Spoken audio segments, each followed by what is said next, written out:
Hello, I'm Renee Rao. Voting is our civic duty and vital to our democracy. Because of COVID-19, we are concerned about this year's election, and we want to ensure that every citizen has the ability to vote. In this video, we are going to walk you through the process of applying to receive a mail-in ballot.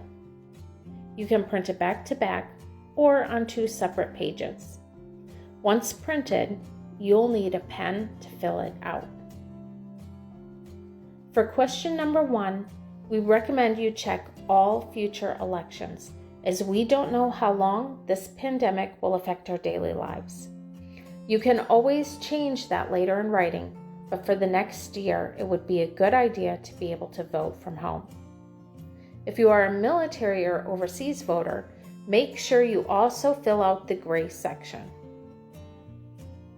Fill in questions 2 and 3. Question 4 will allow you to choose to have your ballot sent to the address in number 3 or somewhere else if needed. For college kids, I would recommend receiving their ballots at home, as we don't know what the situation will be like in November.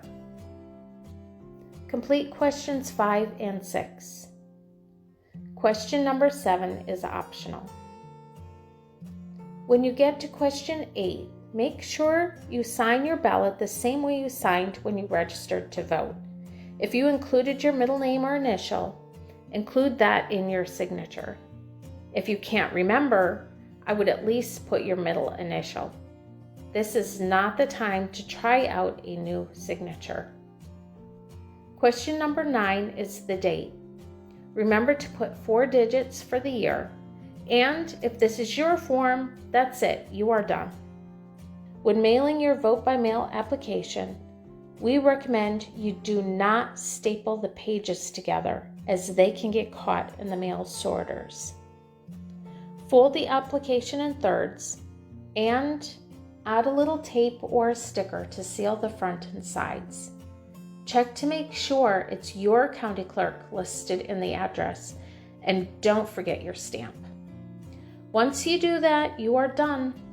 If you know anyone else who could use some guidance with their vote by mail application, please share this video with them.